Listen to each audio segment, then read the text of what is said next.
mbokk yi ñu ngi leen di nuyu di leen ziyaara di leen jaajëfal di rafetlu teewaay bi defe naa gëj nañoo am jotaay bu mel nii jotaay boo xam ne ngeen ko xame woon ci ñun ci ay jamono jotaay yu ubbeeku la yu ñuy permettre ñu waxtaan ak askanu Sénégal waxtaan ak àdduna bi li ko waral nag mooy xam ngeen ni ñaari at yu wees dañoo yoroon ay ndomb tànk yoo xam ne tënkoon nañu ci lu bari rawatina ci wàllu politique ba daanaka donte ñu ngi ko doon def ci anam goo xam ne dafa ànd ak discrétion li ñu dajale fii lu am solo la ndax réewum Sénégal dafa nekk ci lu ñuy wax benn tournant benn jamono joo xam ne jamono ju am solo la ñaari at ak lu tegal ci gannaaw bi ñu génnee ci benn doxu politique bu yàgg boo xam ne suñu parti ci lu mat fukki at taxaw na taxawaayu opposition muy woon taxawaay bu xaw a jafe ci jamono jooju ba ni yàlla defee li muy def ñu egsi mu dénkuñu Sénégal noonee ñu egsi woon dafa juróon benn yaakaar boo xam ne ci réew mi waaye ci Afrique yépp nag yaakaar goo xam ne foo ko natt rek wees na foofu mu juróon mbégte ak yaakaar waaye surtout mu juróon lu ñuy wax admiration ci tubaab mooy nit ñi wekk Sénégal ñépp nag amoon yaakaar ni noonu ñu egsee ci nguur gi doonte yoon bi métti woon na xaaxam yu bari woon na noonu ñu egsee ci nguur gi muy woon guléet ci Sénégal walla sax ci Afrique ki jiite woon yoon wi ñépp wóolu ko tabb ko Sénégalais yi bëgg ko ba ñépp yaakaar ni bu dee kuréel gii dafa war a yegg ci nguur ci moom lay jaar yàlla tuddee ko neneen ñu galgal ko gàllankoor ko saa su musaan am ki mu dal danaan man la walla doon kenn moom mu wëlbatiku joxoñ yàlla nangu jaarale ko ci Sénégal yi ba Sénégalais yi wóolu ñu jox ñu réew mi loolu rafetoon na rafetaay boo xam ne juróon na yaakaar goo xam ne te dekkiloon na fii ci Sénégal loo xam ne dañ ko xam ci baaxu Sénégal ak aadu Sénégal mooy di bokk di séddale mooy jiital ngor mooy jiital lépp loo xam ne njëriñu ñépp la loolu ñu andi woon ñaari at ak lu tegal ci gannaaw ba ñu egsi ci bopp réew mi yaakaar googu nag du ma ne yàqiku na waaye bi ñu egsee léegi li may wax ñi fi toog ñépp mën nañ koo seede dund nañ ci loo xam ne méngoowul ak li taxoon ñun ñu jóg waaye ñu muñee ko yàlla waaye duma dugg ci détail yooyu parce que dina am yeneen occasion pour ñu wax leen li xew ndax ñaari at yi ñii toog wër ma yépp ay jëwriñ lañu woon ay ministre lañu woon ànd ak ñun ci gouvernement te ñoom ñépp nag ànd nañu ak ñun ci politique ay ati at balaa ñuy egsi ci gouvernement te ñun ñépp dañoo dundandoo xamandoo moo tax kenn ci ñoom defe naa bi mu bindee démb dafa ne dafa yeweeku bu ngeen ki seetloo semaine passée biñ ma yégalee nii mënumaa wéyal liggéey premier ministre dama leen ne tey dinaa nelaw nelaw yu neex cité kër góor gi ñu ci bari ci ñun soulagement la parce que li ñu dund ak li ñu yaakaaroon ak li ñu woote woon ci ñaari at yi dafa wuute waaye ñu toog muñee ko yàlla te jàppoon ni fi la ñu ngi ci biir mun nañu def li tubaab di wax limiter les dégâts mooy fexe ba yàqu bi wàññeeku fi la ñu ngi ci biir it mën nañu fexe ba delloosi xel yi waaye ñu jàppit ni kenn ëppalewuñu ci mbir yi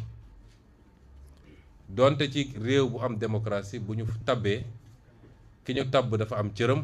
mu mun a tànn ñeneen ñu muy liggéeyal ñu nangul ko cër googu waaye ëppalewuñu ci mbir mi de buñ ci doon natt defe naa ñi fi toog ñépp mën na am ñu ëppale ko ci walla ñu tolloog moom moo tax ñu toog muñee ko yàlla ak gëm Sénégal bëgg Sénégal ñu nekk ci boobu ba léegi te dog woon nag ni lay andi liy kiy jël décision bi pour séparation am du doon ñun ak nu mu métti rek ak lu ñu teg rek nañu toog ba su séparation di am du jóge ci ñun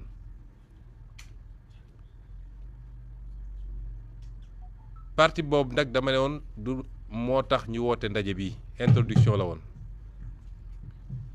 waaye dama tudd léegi séparation mooy tàqaliko bi foofu laay démarrer sama déclaration bi boo gisee ñu koy def nag mooy yàlla am na lu ñu roy ci réew mi am Sénégal teg muy man bii jiite ak kuréel gi yëpp parti bi di Pastef jaadu na lu mel nii bu amee te di événement majeur ñu leeral li Sénégal yi war a xam yem nag ci li nit ñi war a xam rek bañ a dugg ci yenn détails yi séparation boobu ajjuma bëre mu méngoo nag sama passage Assemblée nationale ci la ma njiitu réew mi yónnee message ne ma su ma amee jot ma jaar seetsi ko à 15h45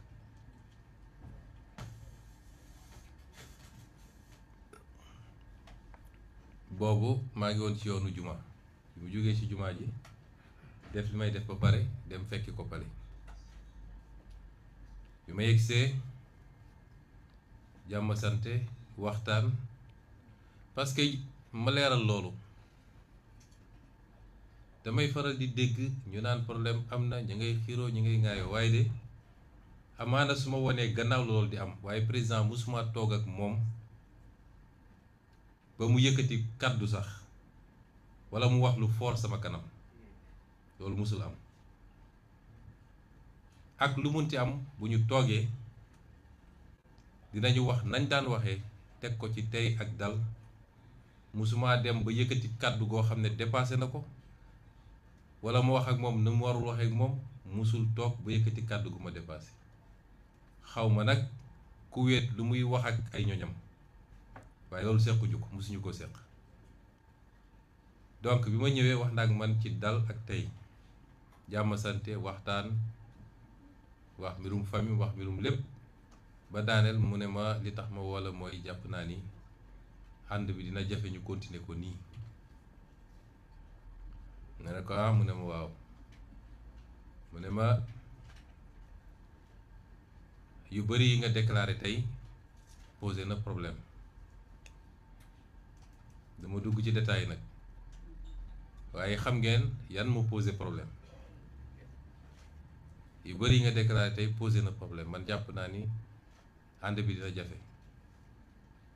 ma ne ko président bismillah noo ko gisee rek nañ ko doxalee noonu parce que it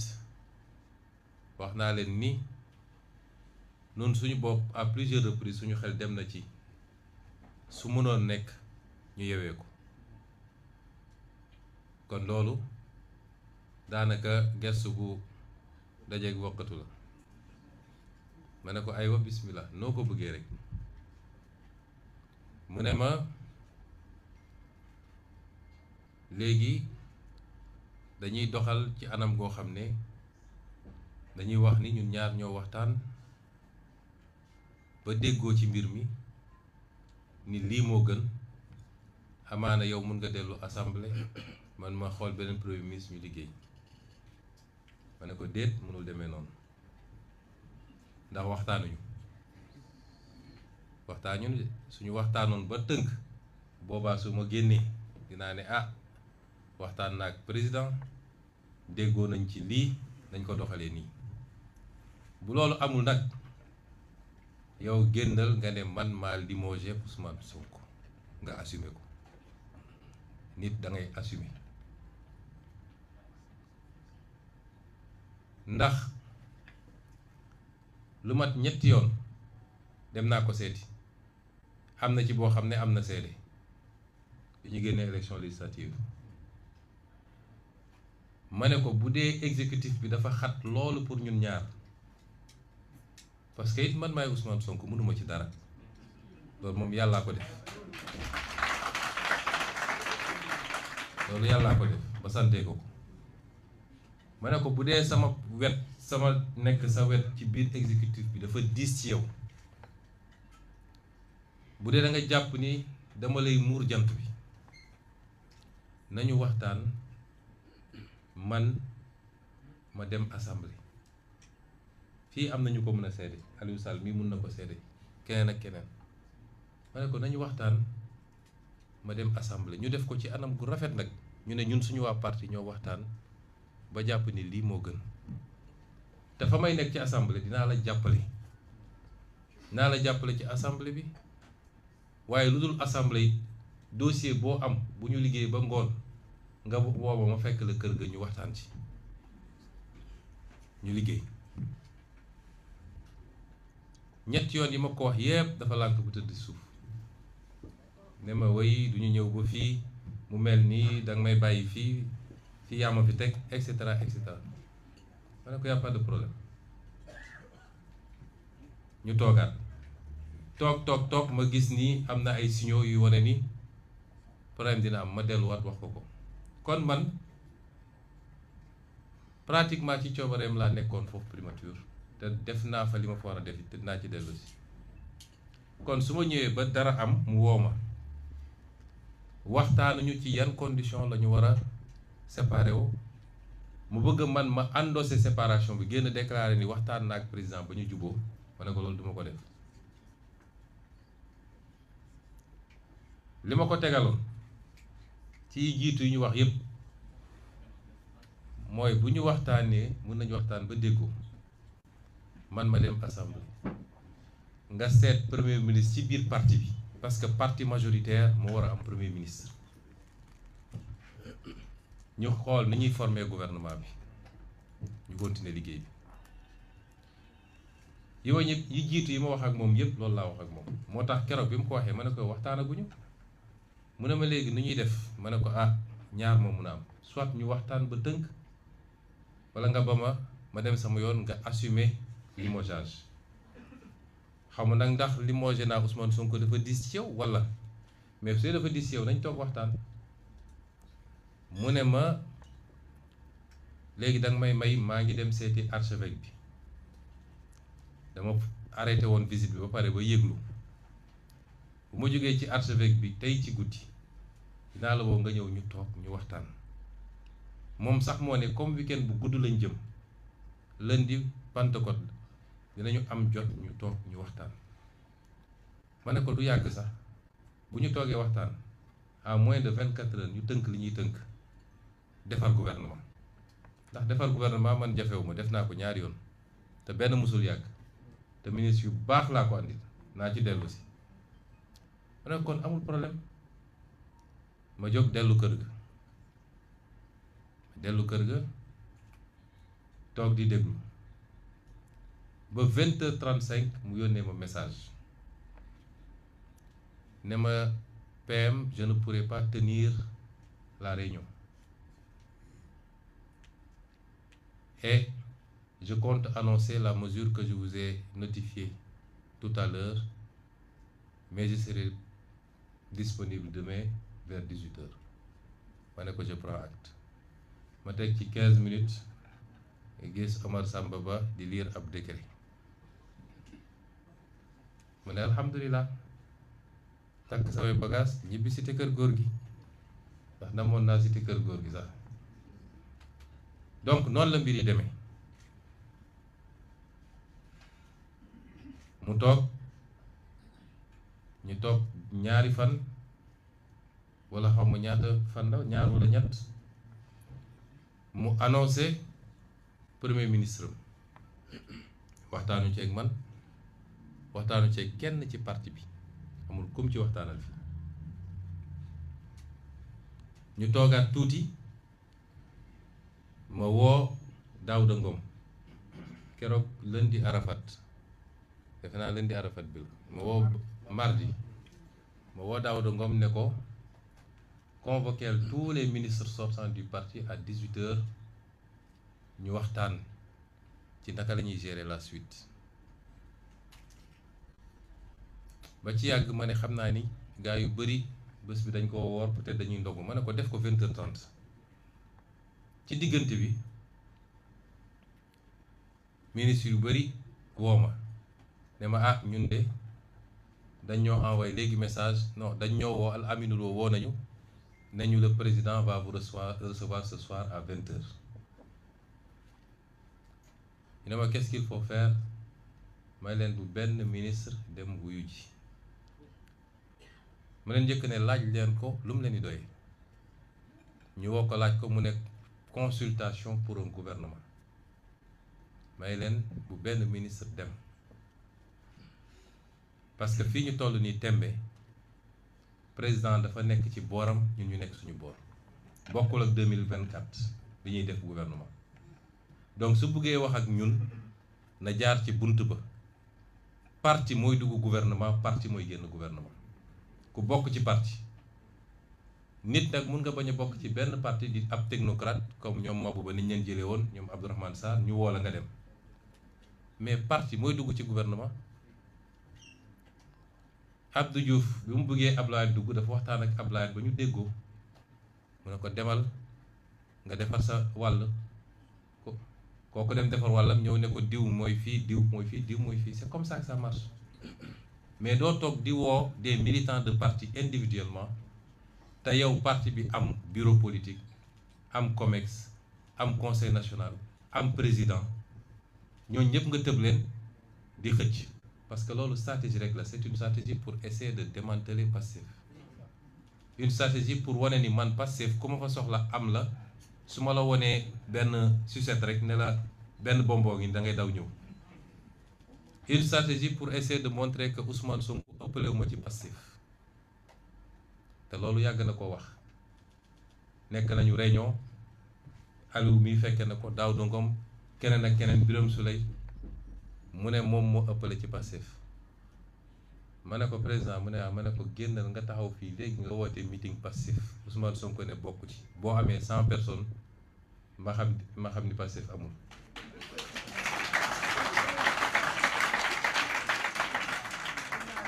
ma ne ko dara amoo ko ci Pastef boo doon am Pastef da nga koy commencé ci Pastef njaga ñaaw bi nga xam ne mënoo ko gañe kon amoo Pastef donc stratégie la pour essayer de démanteler et d'affaiblir et tout bi ñu nekkee nguur ba léegi toute la trame de la stratégie mooy tabax coalition fii jàpp ni amoon na lu mu téye ci biir Pastef waxtaan ak ñenn ci waa opposition bi pour créer benn affaire bi ñu waxee loolu ñu maintenir suñu réunion ministre yëpp ñëw ma ne Daouda comme affaire bi jàmp na def ko léegi ñu def ko réunion en ligne ñu def réunion en ligne waxtaan suñu waxtaan tënk li ñu tënk ministre yëpp d'accord ni loolu mënul am ñu woo Al Aminou ñoom kenn ku nekk ne ko ñun bañu ñu continuer liggéey jàppale président waaye na waxtaan ak suñu président parti mooy Ousmane Sonko bu waxtaanee ak moom dañ déggoo mu lànk ne du waxtaan ak man mu lànk ne duñu waxtaan ak te boobu jamono nee na ma ngay def dialogue di waxtaan ak ñoo xam ne joxuñu ko pour mu nekk président mais mu lànk ne du waxtaan ak man ñu ne amul problème comme doo waxtaan ak suñu président nu nit mënuñoo ñëw mu am ay benn yu wuyu ji te benn yooyu ñoo mujj des ak moom ci gouvernement ba benn dinaa ci dellu si ñu dox benn fan ñaari fan ñetti fan mu continuer di woo yeneen ministres yi parce que bi mu njëkkee woote une dizaine la woo mu continuer di woo yeneen ministres yi ñoom ñëpp am la même position ne ko nun daal parti lañu bokk parti bi arrêté na une ligne waxtaanal ak parti bi parce que normalement sax même parti bi bu d'accord dugg ci gouvernement bi parti bi mooy seet ñan lay envoyé ci gouvernement bi normalement noonu woowu ma waxul ak man ba keroog gannaaw bu ma defee benn réunion ak ministre yi man maa jël sama téléphone woo ko parce que dama xam ni yenn yi ñëg la du mbirum kilifa te li ñuy toppatoo mbir mu réew mi la dafa kawe ñu bari suñu déggee ni dem naa fa dañ naan noo li tax mu fay def bu doon man rek man sama jëmm bopp kenn yéen ñëpp xam ngeen ni ñàkk ma ful la mais dafa am loo xam ne réew mi la dañuy seet luy intérêt réew mi ma jël sama téléphone woo ko ma ne ko yow yaa ngi woo suñuy ministre suñuy militant kenn ku nekk nga koy woo naan ko ñëwal ñoom nag wax nañ la fi nga war a jaar lan moo tee nga wax ak man ma ne ko léegi comme jàpp naa ni problème bi dafa mel ni léegi yow man nga amal problème te man xaw ma lu ma la def ci àdduna waaye jàpp naa ni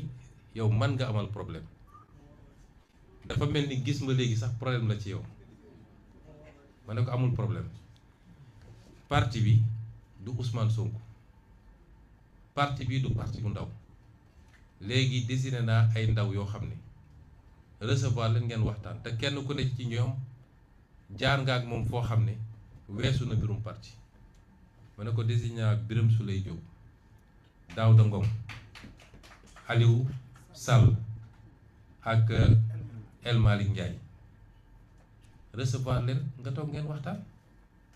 ñoom xam nañu lan la parti bi tënk waxtaan nañ ko ba pare soo leen recevoir di ngeen waxtaan mu ne ñooñ duma leen recevoir parce que respecté wuñu ma dama leen woo ñu bañ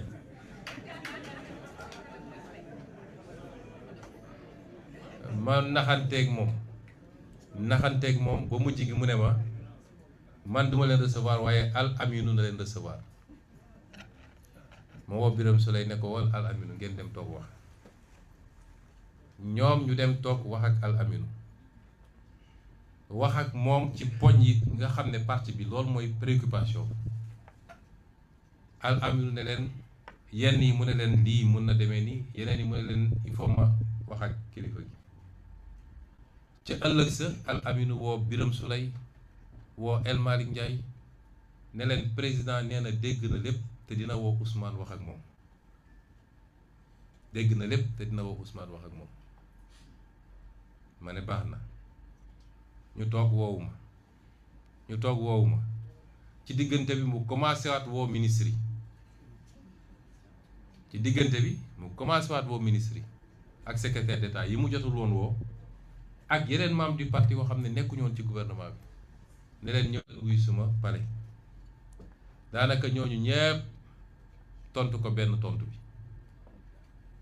ba mu des kenn ci deuxième vague bi alors ma ne naa toog jàpp sama njàmbur ñu toog gouvernement bi formation bi jafe ba barki démb ci guddi vers 23h mu am ñu ma woo ne ma wéy waxtaan nañu ak président dina la woo mais bu la wooyee jël ko rek man kay amul problème bu woowee dinaa jël man amul problème boobu du man maa am problème ci woote bi mu wootee nuyoo jàmm sante ne ma non dafa bind message ne ma bonsoir président, pouvez-vous passer au palais tout de suite. ma tontu ko ne ko mënuma ñëw tout de suite ndax guddi na waaye su ëllëg mën naa ñëw à 8 heures incha allah loolu tax démb ma dem fa bi ma xëyee ma dem fa 8 heures ba midi on était ensemble on a discuté loolu lépp nag bu ma ko defee c'est parce que te bi ñu toogee wax naa ko nee naa ko su doon yow dong ak man dong duma fi ñëw mais li tax ma ñëw mooy li ñu seq muy Sénégal te xam naa ni gouvernement boo def bu Pastef bokkul turu gouvernement lay doon waaye yoroo réew mi pour éviter yooyu yëpp nag moo tax ma ñëw te it ministre yi ñu la yéene te ñu liggéey ak yow li ci ëpp ci ñoom liggéey ak yow ñaari at xam nga seen xarañteef xam nga seen engagement xam nga seen njub moo tax ma ne naa ñëw ñu waxtaan ñu toog waxtaan kon lii dama fàttali processus bi péripéties yi duggaguma ci fond bi foofu la ñu jaar bi ñu toogee waxtaan nag dama ko fàttali li nga xam ne moom la ñu tegoon ci suñuy loxo ndaw ñu waxtaan ceeg Al Aminu parce que dañoo jàpp ni ñun 2024 bi ñuy jël nguur les planètes étaient alignées mooy président Pastef la woon bu amul sikki sàkk mu tabb premier ministre boo xam ne premier ministre Pastef la bu amul sikki sàkk ñu ànd ci programme boo xam ne moo ñu andi woon fii ci nguur gi ñu former suñu gouvernement waaye ñaari at daw na lu bari feeñ na ba ñun ñu gëm ni moom dafa def virage nekkatul ci programme Pastef en tout cas pas totalement ci programme Pastef dafa def virage ci wàllu politique ndax wan na gannaaw Pastef dem di yóotu leneen ak ñeneen kon bu ñu naree àndaat il faut waxtaan bu yees boo xam ne dañ naan ci yan anam la ñuy ànd yan consensus la ñuy am ban programme minimal la ñuy am lan la kenn ku nekk di bañ ak lan la kenn ku nekk di nangu moo tax bi ñu toogee dama ko ne politique àdduna ba mu daj science politique dafa am des règles yoo xam ne du lu ñuy laam-laame mooy ku yor majorité mooy former gouvernement loolu mooy règle ci àdduna kon ñun ñoo yor majorité France ñaari yoon ñuy def cohabitation bu njëkk Mitterrand dafa ñëw ñàkk assemblée devant Chirac mu def cohabitation désigner Chirac premier ministre mu former gouvernement ñaareel bi mu am mooy moom Chirac perte élection législative devant Jospin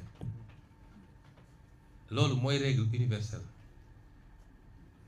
bu amul rek mooy kenn amul majorité bu dëgër assemblée boo xam ne moom dong mun na imposer ma ne ko kon yow ñun ñoo waroon tànn premier ministre déjà te yàgg naa la ko proposer bu dee Sonko nga amal problème Sonko mun na écarter wu mais nga bàyyi Pastef tànn premier ministre ñi fi nekk ñëpp mun nañ nekk premier ministre nga xëy tànn premier ministre boo xam ne consulté woo ci sax Pastef te xamul suñu histoire politique moom dégg naa ko démb mu ne day joxe leçon li ma koy conseillé mooy na yem ci chiffres yi ndax boobu ba léegi maa ngi rafetal lépp rafetul nag waaye maa ngi rafetal nuñ bi ñuy sonn di daj lu ne moom feneen la nekkoon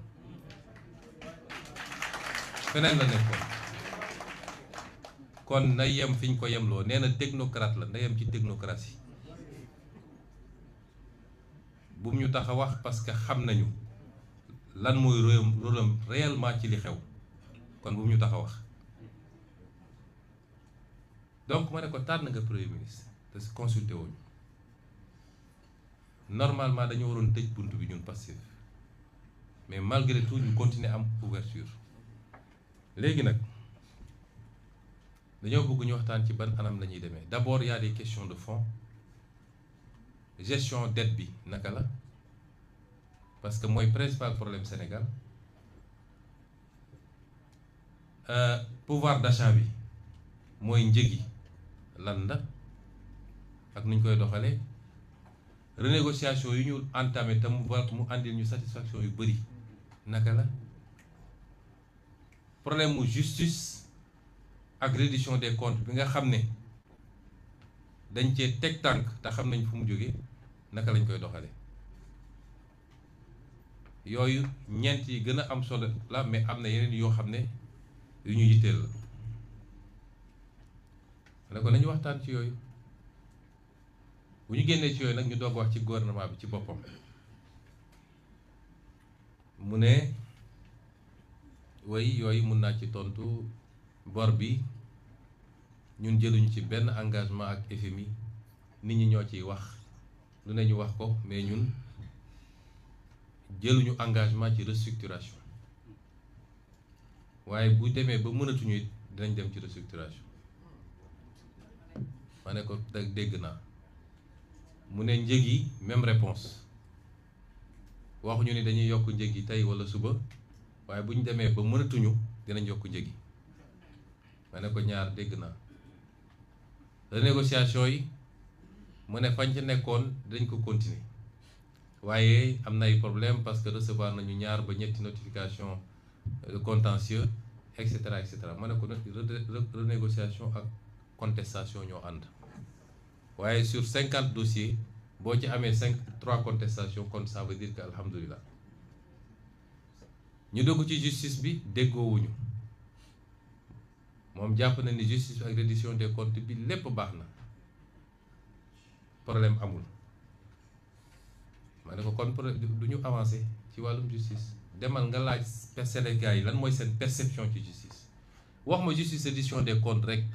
waaye ba ci justice ordinaire bi demal nga laaj Sénégal yi lan mooy seen perception te ni ma gisee mu doxal ak ki mu teg ci justice bi je n'ai rien contre lui muy woon avocat am te tey dossier yu bëri yi nga xam ne mi ngi foofu ci parquet financier moom moo leen doon défendre wala moo doon dox diggante yi sama xel du dal ci justice bi ma wax ko léegi mu leer madame la ministre de la justice ngi nii xam na lu mu daj ci mbir mi te lu mu liggéey ba sonn nit ñi jaar ci kawam joxe ay instructions yu contraire ma ne ko kon du ñu d'accord parce que justice bi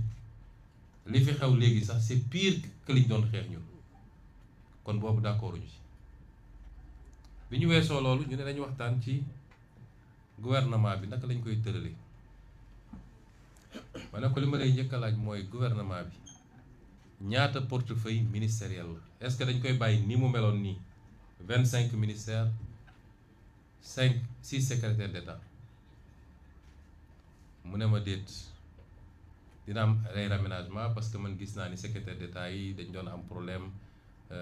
ñoom ak ministres yi dañ doon mbëkkante damay supprimer secrétaire d'État yi mais dañuy dem 30 ministères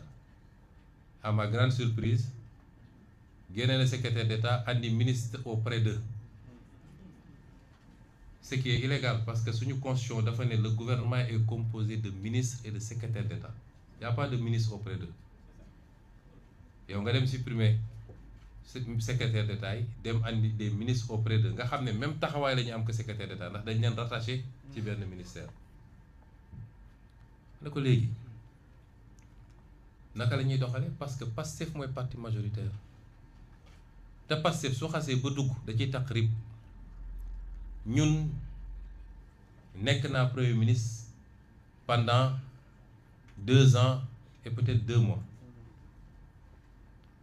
ñun suñu bilan ci boobu bilan bu baax la donte ndono bi métti na héritage bi métti na condition yu ñu jëlee réew mi waaye ci 2 ans yi wàññi naa fi njëg yi 3 yoon crise golfe beeg yeneen yëpp bañ naa ne kenn du yokk njëg yi wax nañ Sénégalais yi dëgg ci bor bi te teewul di malgré jafe-jafe yi ba léegi rateeguñu benn échéance suñu bor fayuñu ko te teewul ñu ngi fay salaire ñu ngi doxal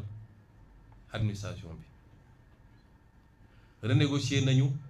lu bëree bëri ci loo xam ne alal réew mu ñu yàqoon la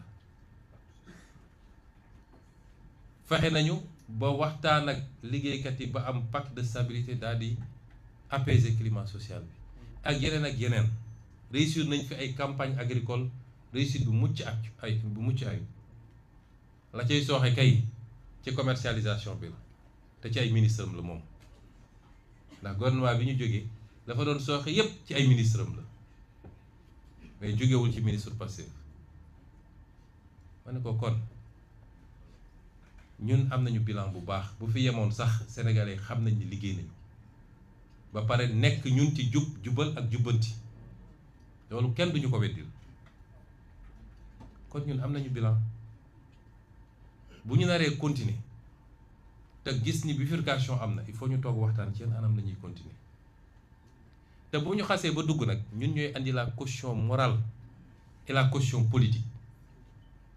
parce que ñi nga àndal yépp amul ku ci am envergure politique boo xam ne moom mun na doon la caution politique kon ñun ñoo koy andi bu doxee ñu ne wiw Diomaye bu doxul ñu ne Sonko Pastef la loolu mooy réalité bi fii Sénégal kon liñ naan booy dee ci àll na la gaynde rey suñ ci naree taq rib faaw rek ñu xam ci yan anam la ñuy doxee mu am continuité nag ak prolongement ba assemblée nationale ñu wax ko loolu ma ne ko léegi dama bëgg nga wax ma lan nga ñu proposé mu ne foofu di tourner en rond wax ma ne ko léegi man dinaa la yombalal mbiri parce que mënoo ma ne Pastef yomboon na nga ne Pastef je vous propose tel ministre tel nombre de ministère bi la mais li ma jàpp mooy ñi nga njëkk a woo di leen doon consulter 7 la ñu woon li ma jàpp mooy 7 nga bëggoon jox Pastef ci la may doog a ne waaw loolu na ma ne ko léegi ñun ñooy yenu mbir mi ñooy doon caution politique bi ñooy couvrir à l'Assemblée nationale te su bu tàngee ba tàng yow doo wax de sa allié du wax de Ousmane Sonko mooy génn ne lii la Sénégalais yi mën koo dégg nga bëgg a def gouvernement 30 ministères ne da ngay jël 7 rek jox ko Pastef ñun dañoo génn ci gouvernement boo xam ne 20 ministères la ñu yoroon sur 31 20 ministères plus la primature parce que loolu mooy jaadu loolu gëmu ni mën na nekk parce que yow li nga bëgg mooy li ma wax keroog assemblée c'est de faire du Pastef sans Pastef Pastef faire valoir lay doon coloration Pastef nga bëgg bu ko defee lu am ñu ne Pastef est solidairement responsable mais bëggoo Pastef dëgg-dëgg ci mbir mi kon ñun loolu duñ ko mën ba ci ministère d'État yi mu ne moom da ko bëgg a jox ay technocrate ñoo xam ne nekkuñu ci politique ministère de souveraineté yi muy justice forces armées affaires étrangères intérieur ak finance mu ne da ko bëgg a jox ñoo xam ne amuñu benn coloration politique bu ko defee dina dalal ñëpp et cetera pourtant ki mu yóbbu forces armées de politique lay def suba bu ngoon jot ci li ma xam donc ma ne ko lii gëw ma ni d'abord sur le fond d'accord ñu ci lu bëri li nga wax ci bor bi leerul li nga wax ci njëg gi leerul te xam naa ni daf ma ko doon naxee pour ñu dugg rek waaye bu ñu duggoon ba toog mën nañu ne restructuration lay def wala la lay def ma ne ko li nga wax ci yii yëpp wóoru leerul justice bi d'accord ñu ci du tout nga boole ci nag ñu bëgg a dugalee ci nguur gi arrangé wuñu kon daal jàpp naan du ñu mën a déggoo waaye comme dama ko séq ak ay nit dinaa dem ma waxtaan ak ñoom après je te reviens ci laa dellu si ma waxtaan ak ministre yi fi nekk ñoom ñëpp dëppoo ni loolu xel xalaatu ko waaye problème bi gën a am parce que dafa ne ma ne ko looy reprocher ministre yi ñi nga xam ne jàpp nga ni waruñoo continuer mu ne dañoo manqué loyauté ma ne ko lan mooy loyauté bi mu ne way ministre mënul nekk fii di siéger bu génnee ne Sonko 2029 loolu mënul nekk ma ne ko léegi comme si je comprends bien ay ministre Pastef bu ñu duggoon tey muut mbaa mott lay doon c'est-à-dire ministre Pastef bu dugg amatul droit wax ni moom Pastef la bokk, amatul droit dem meetingu Pastef, amatul droit ne man Sonko laa bëgg, Sonko laa faral. mu ne ma waaw, ma ne ko te ministre yi ànd ak yow am nañ sañ-sañ ne Diomaye 2029 am nañ ne sañ-sañ ni Diomaye laa bëgg. ma ne ko sëñ bi yow lan moo la dal ci diggante bi parce que problème am na. yii yëpp daal boo ko tënkee bi ma ñëwee rendre compte mboolem seen ñi ma ko seqal jàpp ni xalaatuñu sax naan ñu ngi dugg ci gouvernement ci anam yooyu parce que ñun ñoo yenu toute la comptabilité de la seconde partie de ce bilan te fekk ñun suñu loxo new ci mooy amuñu benn poids ci décision yi ñuy jël benn poids. loolee moo andi décision Pastef gannaaw bi ma waxtaanee ak ñi ma war a waxtaanee yëpp ci parti bi démb ma def annonce bi ne Pastef du dugg ci gouvernement bi fekk woo naa ko ba noppi ne ko président gannaaw bi ñu waxtaanee Pastef li ñu jàpp mooy mënuñoo dugg ci gouvernement bi ñu ngi lay bàyyi nga yeggali sa gouvernement. xam naa nag gouvernement bi moom li presse bi naan accouchement douloureux weesoon na loolu. parce que démb ba 19h ña ngay woo fu ne woo nañu ay ministre woo nañu ay maire woo nañu façon nit bu nekk ci waa parti bi naan leen président moo la soxla dañ laa bëgg a consulter pour def le ministre. maa ngi doog a gis Sénégal ñu xëy di wër ay ministre bu guddi mënuñu koo am. mu jurit gouvernement boo xam ne gouvernement bu amul benn assise politique la. fii historiquement PS jiite na réew mi 40 ans 20 ans yi Senghor def ak 20 ans yi Abdou Diouf def yépp appareil politique bu am doole moo newoon cëslaay bi muy PS. Abdoulaye Wade jiite 12 ans appareil politique bi am doole bi moo newoon PDS ay alliés nekk ci. président Macky Sall jiite 12 ans appareil politique bi am doole mooy woon appareil alliés yi nekk ci. tey am nañu gouvernement boo xam ne amul assise politique munoo ne li mooy assise politique am amul benn parti boo xam ne tey ci parti yu am doole yi la boo xam ne mi ngi accompagner gouvernement bi. la ñu yor tuddee ko coalition ñëpp xam nañ ni dara newu fa ñu moo tax ñu lay naan gouvernement de technocrate. fii ku fi dul technocrate nun dañu nekk technocrate ba pare choisir de faire la politique. ña fa ne ñu ñoo ñu wane technocrate ñoo bokk école yu ñu génnee ñàkk pexe moo tax ñu naan gouvernement de technocrate. fii li fi nekk yëpp technocrate la ñii ñëpp technocrate lañu. kon bu ñu gëlëmal nit ñi naan gouvernement de technocrate dañoo amul base politique moo tax ñu nekk gouvernement de technocrate. léegi nag dinañu wëri base politique ku wàcc sa ànd dinañu wëri waa opposition bi ñu doon lamsal ay bët ak pour ñu ñëw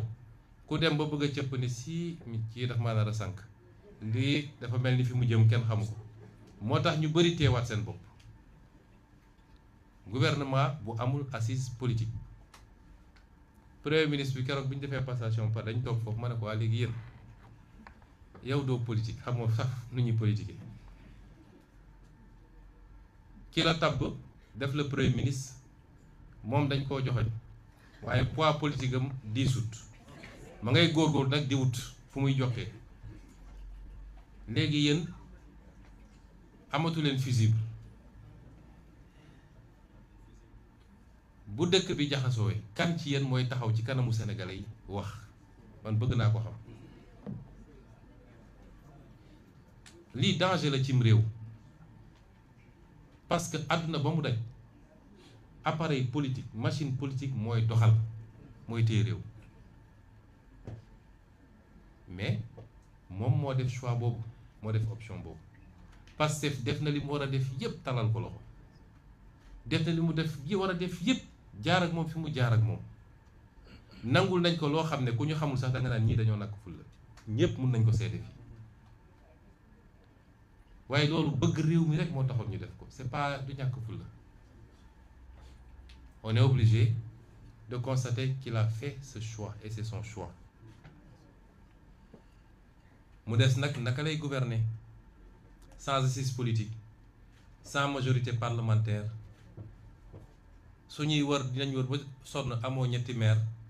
annoncé woon ngeen 300 waaye keroog meeting Mbour bi gis nañ ni dara new fi. Comment tu peux gouverner un pays dans ces conditions? Gouverner un pays c'est pas s'enfermer au palais ay nit wër la soi-disant technocrate naan la defal lii bul def lii signal lii c'est pas ça gouverner un pays. Il y a l'aspect sociologique, la base sociologique sur tout le territoire national, commune par commune, village par village, etc. loolu mooy permettre nit am li mu war a soxla pour gouverner. ma bëggoon nag balaa may continuer jaajëfal féliciter encourager remercier ces dignes hommes et ces dignes femmes de gouvernement.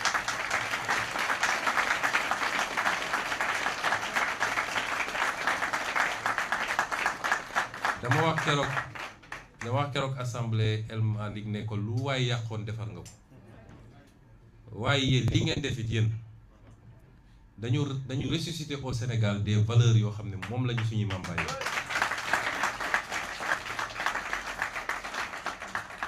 dignité, xam sa bopp, loyauté, am fierté ci li ngay def, gëm am gëm-gëm loolu moo andi turu Pastef. Pastef pas-pas la moo tax ñun ni ñuy politiquer bokkul. Pastef pas-pas la. pas-pas mooy lu ñuy fas ba mu dëgër li ñu gëm dañ koo fas ba mu dëgër dugal suñuy xol. ñi fi nekk ñépp bu ñu amoon lu leen gënal dañuy nekkaat ci gouvernement di liggéey, pas pour les avantages mais parce que kenn ku nekk sumboon nga liggéey boo xam ne commencé woon nga yàq leen li waaye bu ñu leen bàyyi woon mu yegg dina baax trop ci Sénégal. ñi fi nekk ñépp kenn ku ne su amoon sañ-sañ dëgg ak mën-mën lu bokkul ak situation bi ni mu demee day dem continuer liggéey. ñu ci bëri pare woon nañ pour def ko sans salaire parce que suñu leen waxee lu ñuy fay ministre fii doon ko gëm, mais ils ont fait le choix de rester dignes, de rester sur la ligne du parti. te nag loolu mooy Pastef parce que xale yi nekk ci mbedd mi di jaay carte di jaay bracelet di massifier waruñu ñoo gën a gore te yoruñu benn responsabilité, fay ñu leen salaire. yu mel nii mooy permettre ñu dellu si wane ni ñu ñëpp ñoo bokk valeurs yi te valeurs yi bougé wul maître. ña dem nag ma leeral ko parce que gis naa ñuy essayer indi confusion naan y a des ministres de Pastef qui ont siégé. benn ministre Pastef siégé wul. ku fa toog sa bopp nga fa toogal toogaloo fa Pastef de ku fa toog sa bopp nga fa toogal te Pastef dafa am ay procédures dinañ ci jaar ba traiter seen cas ñoom ñëpp ba traiter seen cas waaye amul kenn koo xam ne Pastef nga fa toogal seeni ministre bopp lañu. Pastef a 0 ministre dans ce gouvernement mu wax ko mu leer amuñu ko ba. La suite nag mooy naka la ñu war a doxalee mbir yi. Pastef est un parti responsable, le premier parti de ce pays. Pastef bu bëggee bloquer réew mi mun na bloquer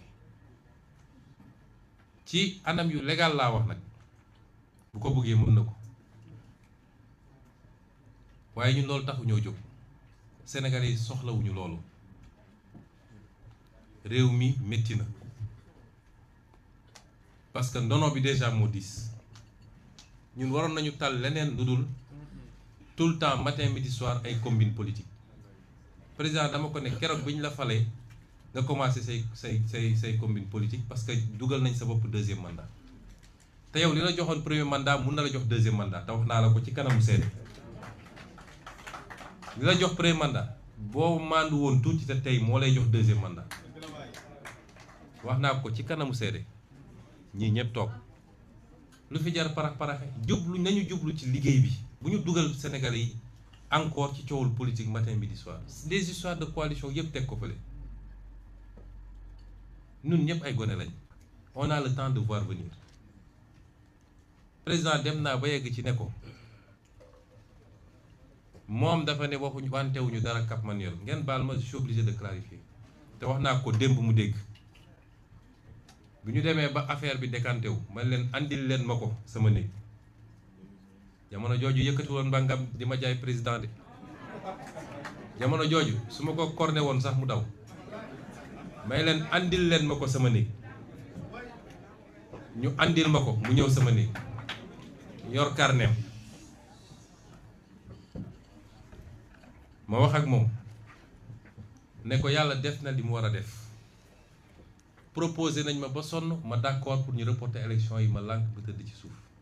ndax su ma ko nangoo gëw ma yàlla moo bindoon ni 2024 Sonko du doon candidat bu ma ko doonee su ma demoon ba nekk koy du baax ci man kon man weesu naa loolu yàlla def na yow laa désigné suñu doxee dinañu génn fii ci kàttanu yàlla mu ne ma non duñu bàyyi ñu génn ma ne ko dinañu génn dinañu campagne incha allah dinañu gagné dinañu def un bon mandat liggéey waaye bu ñu eggee 2029 nañu delloo mbir mi fu mu waroon delloo parce que légitimité dafa am solo ci politique ma ne ko lii laa waxante yow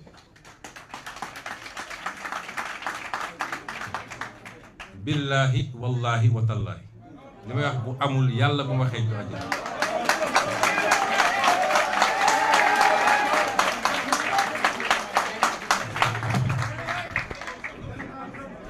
ma wax ko loolu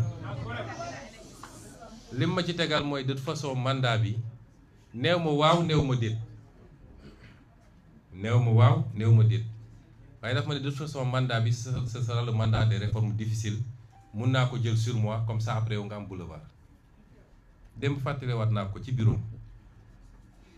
ma ne ko li ma waxanteeg yow nii dinaa fexe ba ñu andil ma Birame Souleye ak El Malick ak Abbas ñu fekke ko parce que dama bëgg seede mu ne ma sama diggante yow jarul seede su ma la naree wor ci politique ma bàyyi ndax dinaa ci seet Ousmane mii ma la tudde noonu la demee te lii waxaat naa ko le 10 juillet palais le 8 juillet dama def sama première déclaration King Fahd mu andi coow bu bëri boobu xam naa lu kenn xamul ñi ñëpp sax mere woon nañ ma ci fekk man gis naa liñ doon togg ci suuf mu ànd ak nitam yooyu loolu taxoon ma def sama déclaration le 14 juillet ñii jël initiative Amadou Chérif Diouf mu nga fa woon Ayib Daffé Alioune Sall Birame Souleye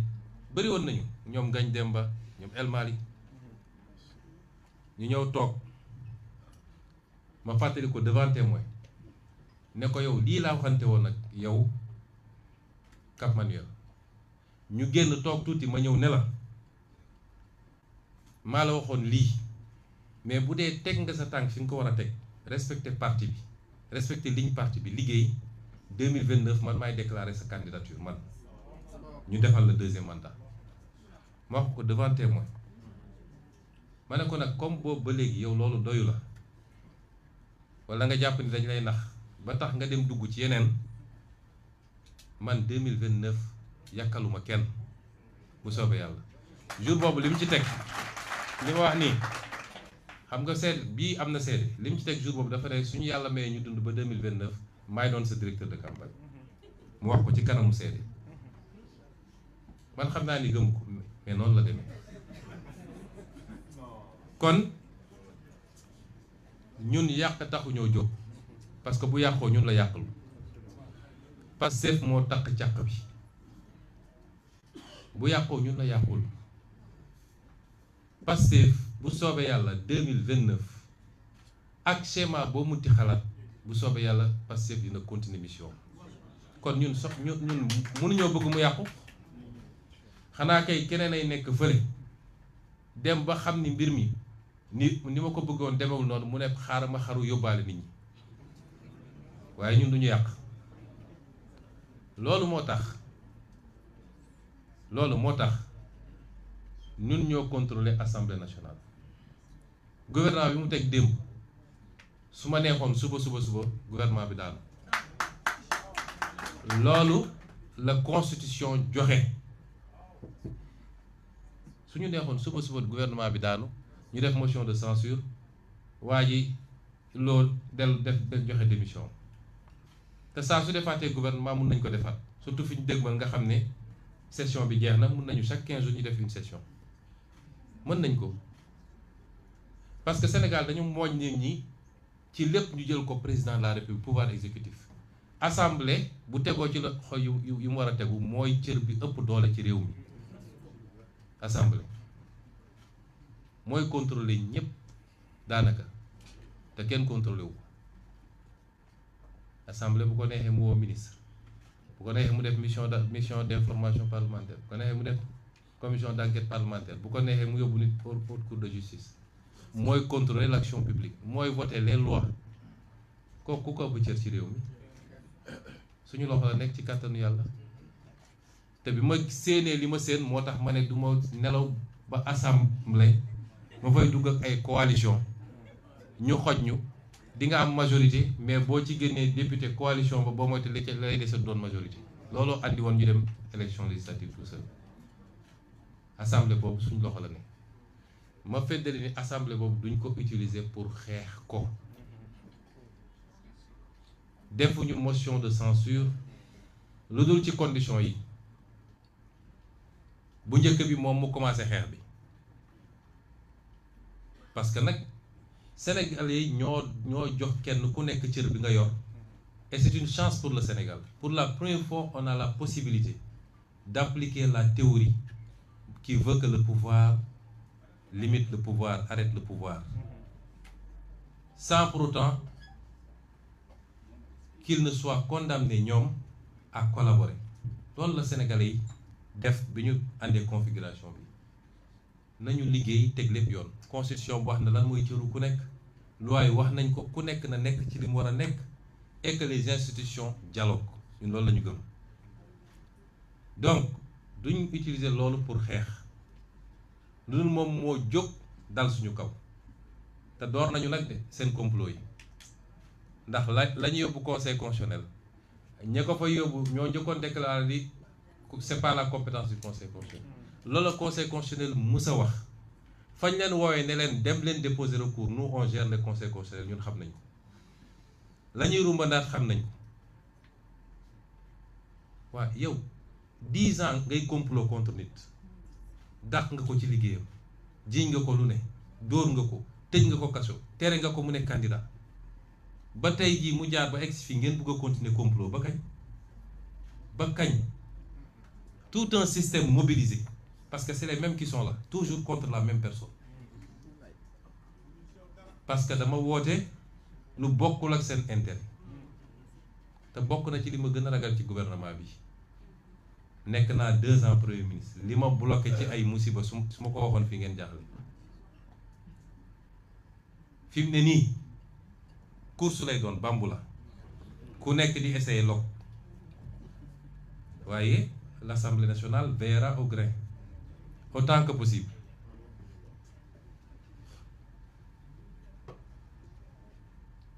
nee naa bu njëkk bi mooy ñu commencer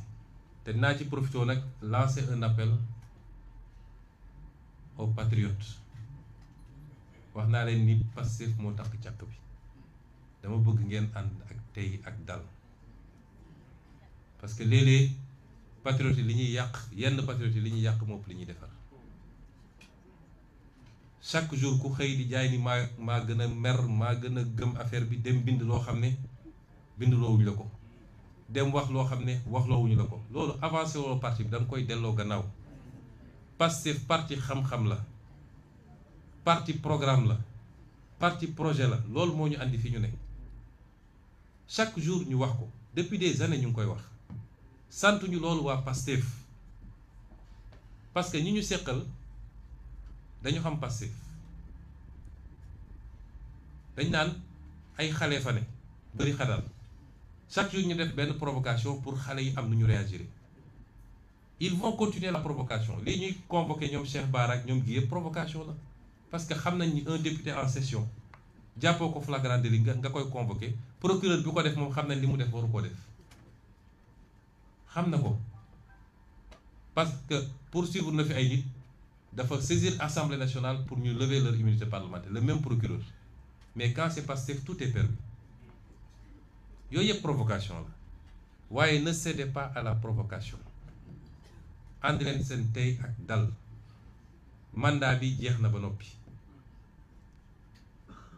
nun du ñun ñooy adversaire u Diomaye Faye ak coalition Diomaye Faye président Diomaye Faye ak gouvernement am ñoom dañoo war a wax ak Sénégal dañoo war a jublu ci yittey Sénégalais ñoom ñooy exécutif te réew mi am na fu mu toll ñi ngi dëgmal nawet bi njëg yi nit ñi jaaxle nañu est-ce que dañuy yokk du ñu yokk yeneen ak yeneen paj meeg yooyu nañu jublu ci loolu loolu mooy seen adversaire dëgg bu ngeen gisee ma nekk 2 ans gouvernement kenn dégguma ma wax parce que dama xamoon ni ñu bëri reproché nañ ma ko ci parti bi bañ naan dañu bàyyi parti bi bàyyiwuñu ko quand tu gères le pouvoir sa première action politique mooy nooy def ba répondre aux préoccupations des Sénégalais loolu mooy sa première action politique kon ñoom ci loolu lañ leen xaare bu ñu leen may fu ñu langaa moo ci ñun ne ñun ñoo leen tere gouverner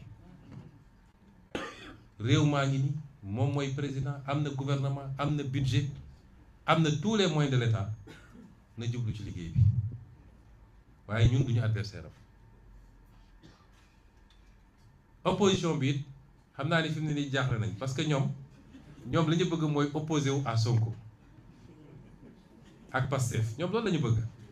léegi nag jaaxle nañu parce que ñun suñu positionnement mënatoo xëy ne Sonko la mënatoo ko te bëgguñu daal ci Diomaye parce que ñi ngi xool nu ñuy naxanteeg moom pour ñu def seen i dil moo tax ñoom jaaxle nañu foofu lañ toll ci Sénégal kon ñun waa Pastef buñ may gaa yi lu ñu defee loolu mais bu dee ñoom dañoo utiliser les moyens institutionnels et légaux yu ñu yor pour jubal ko ci ñun ne dañuy xeex ñu nit nañu utiliser les moyens institutionnels et légaux yu ñu yor répondre soo gisee may wax li Sénégalais yi laay waxal damay bañ ëllëg ñu ne instabilité am na te Pastef la du Pastef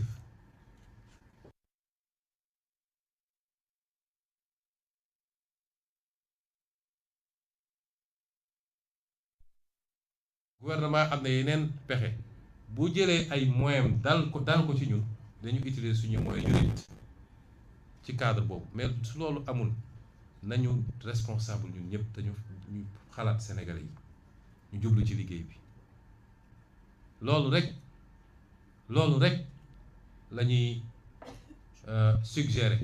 j'ose pas dire conseiller président Diomaye ak ñi mu àndal kon bu ñu tombé ils vont faire de la provocation commencé nañu déjà yaakaarul si dul loolu mooy fexe parce que li ñu bëgg a andi mooy image Pastef parti fitna loolu la ñu bëgg a andi man maa ko jàngal politique xam naa ni muy xalaate bu leen tombé ci piège yooyu nañu continuer doxal terrain bi liggéey bi suba ngoon guddeeg bëccëg boole kook suñu bilan ak yaakaar gi sénégalais am yaakaar ci ñun ba léegi parce que def nañu une bonne partie li ñu war a permettre ñu yor les leviers de la révolution il faut ñu yeggale ko juste kon loolu xel lay àndal bu ñuy duggee ci yenn yi même les bailleurs ne viendront pas les investisseurs ne viendront pas chaque jour ngeen gis Bloomberg note yi mu def ci Sénégal wala telle agence bu ñu duggoon tey ci cycle ñu naan dissolution am na tey amaat na ëllëg au moins sur 6 7 8 mois yi ñu jëm dara du ñëw Sénégal loolu nag amul lu ko jar surtout si dee ñun dañoo gëm ni ay patriotes lañu c'est l'ultime solution mais il faut que ñi ñu jàkkaarloo aussi ñu raisonnable ñu xam ni yàlla moo tudd nii kenn ku ne mu am lu mu la jox nga téye ko kon nañu rafetal jëm kanam lancer aussi le mot d'ordre mooy sama dernier kàddu aux patriotes ñeenti fan moo des defe naa pour congrès bi moom waru doon congrès bu ndaw de congrès bi moom buñ ko defee rek dañ xam ni Pastef du moroom gaa yi Pastef du dem ci bërëb ñu naan yaraax na Pastef du dem ci bërëb ñu naan nañu compter li fa ne Pastef bu organiser rek ñu xam ni Pastef organiser na kon focus sur le congrès, focus sur les bracelets, préparer leen mbir mi ba mu mat sëkk parce que nous sommes en marche pour récupérer ce qui nous revient. Ça commencera par les locales de 2027 ñu yeggali ko par la présidentielle de 2029 Inch'Allah. di leen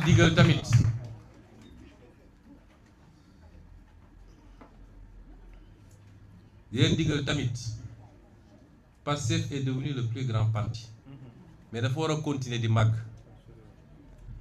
surtout base bi laay waxal na ngeen yaatu ubbeeku ñi bëgg a ñëw Pastef bari na de ñépp a bëgg a ñëw Pastef tekkiwul ni kiy ñëw day ñëw rek raxas leen wala yóbbu lépp parce que léeg-léeg ay kilifa wooma ay nit sax yu am ndombal tànk ne man de bëgg naa ñëw waaye sa gone yi vraiment ñun amuñu fayu gone yi bi muy métti yéen a fi nekkoon waaye mbir moo gis day continuer évoluer diine yi ñu gëm sax am na ñoo xam ne lu ne daj nañ ko ci xeex nañu gaañu nañu et cetera mais bu ñu demee ba gagné diine bi dafa continuer yaatu ay nit di tuub di ñëw ay nit di teew di ñëw est-ce que dañu leen naan déedéet doo ñëw parce que yow nekkoo fi woon yaatal leen rang yi 18 millions de Sénégalais bi ñu buggee ñëw jël leen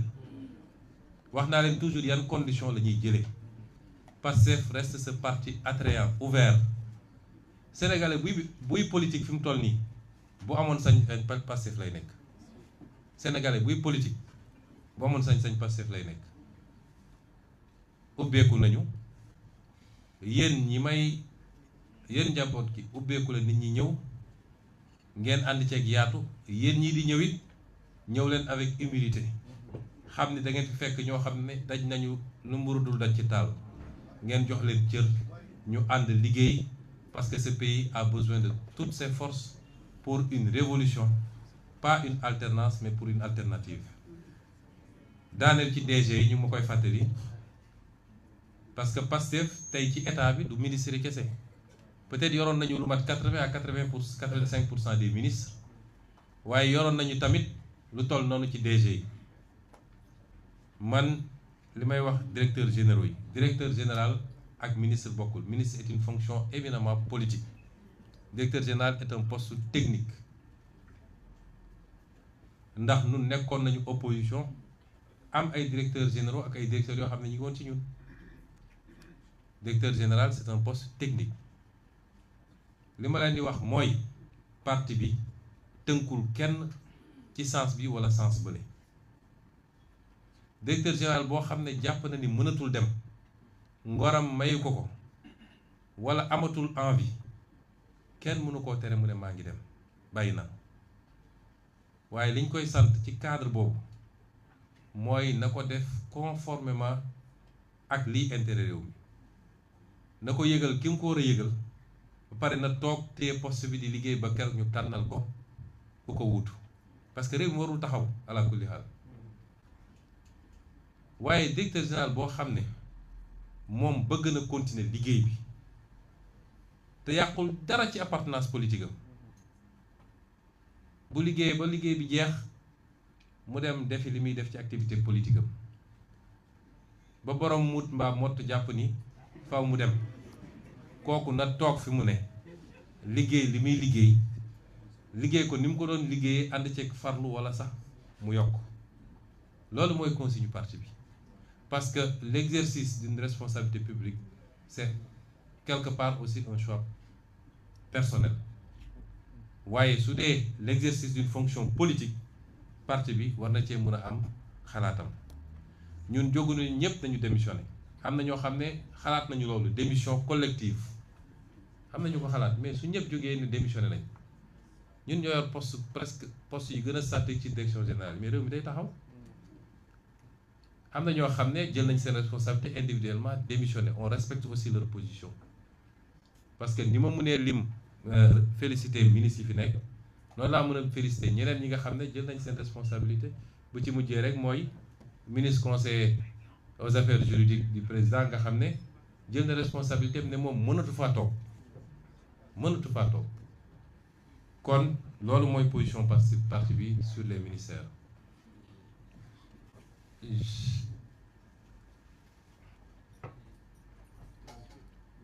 Je vais résumer pour la version française, elle sera moins longue, rassurez-vous. Nous avons tenu cette déclaration pour édifier les Sénégalais sur un certain nombre de choses par rapport à ce qui se passe actuellement. Comme vous l'avez suivi, il y a eu une évolution politique notable ces derniers jours. Le vendredi, coïncident à quelle date? Le vendredi 22 mai 2026, le président de la République, son Excellence Bassirou Diomaye Diakhar Faye, m'a convié en tant que Premier ministre à une audience au Palais de la République. Je m'y suis rendu aux environs de 16 heures. Nous avons échangé et il a exprimé son souhait de mettre un terme à notre collaboration puisqu'il considérait qu'un certain nombre des positions que j'avais prises ces derniers temps l'incommodaient, posaient problème. J'ai pris acte et je lui avais donné juste une suggestion. Parce qu'à plusieurs reprises, j'étais allé le voir pour lui proposer cette solution. Que si le marigot était trop étroit pour nous deux, on avait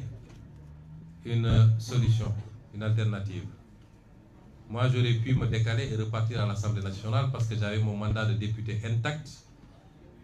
Même si au moment où je parle, les gens magouillent pour pouvoir obtenir du Conseil constitutionnel une décision qui serait la plus unique que cette institution aurait rendue pour essayer de revenir sur ce mandat, ce qui est inacceptable. Parce que de 2016 à maintenant, les mêmes institutions, les mêmes organes,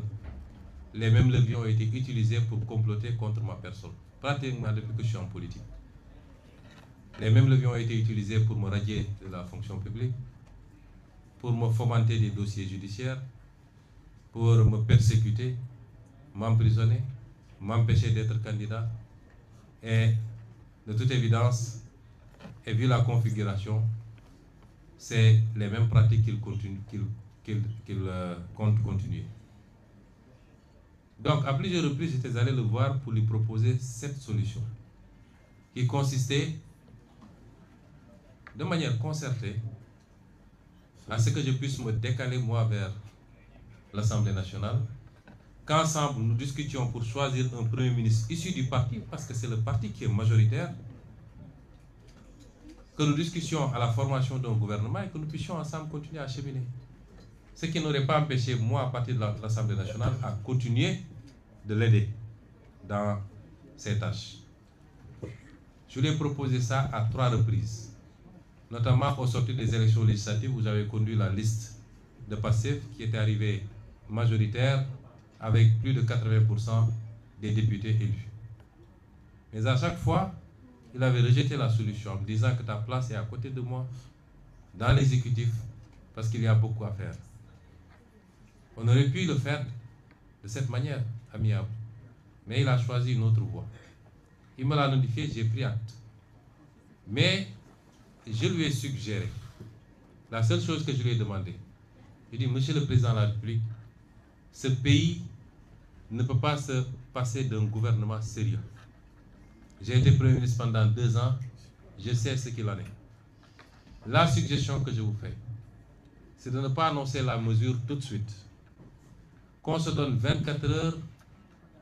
à 48 heures au maximum, le week-end, pour discuter ensemble des modalités pratiques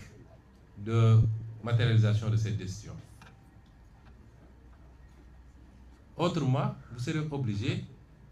il avait voulu que moi j'endosse partiellement, parce qu'il avait voulu que je dise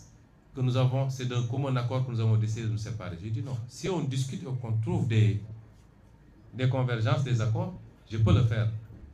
À défaut, il faut que vous preniez la responsabilité de dire que vous m'avez limogé. Alors il m'a dit, je dois aller rendre visite à l'archevêque de Dakar. Je reviens peut-être vers 18h, 19h, je vous ferai signe pour que nous puissions démarrer ces discussions. Quand cela ne tienne, je suis rentré au Petit Palais et j'étais à son écoute. À 20h35, il m'envoie un message pour me dire qu'il ne peut plus tenir la réunion et qu'il comptait annoncer la mesure de limogeage. J'ai pris acte. Quelques minutes plus tard, le directeur de cabinet a fait lecture du décret. Le secrétaire général du gouvernement ou de la présidence de la République. Cela ne m'a pas posé problème parce que c'est une solution que j'attendais depuis très longtemps. Mais je m'étais fixé une règle, c'est que la rupture ne viendrait pas de moi. Elle ne viendrait pas de moi.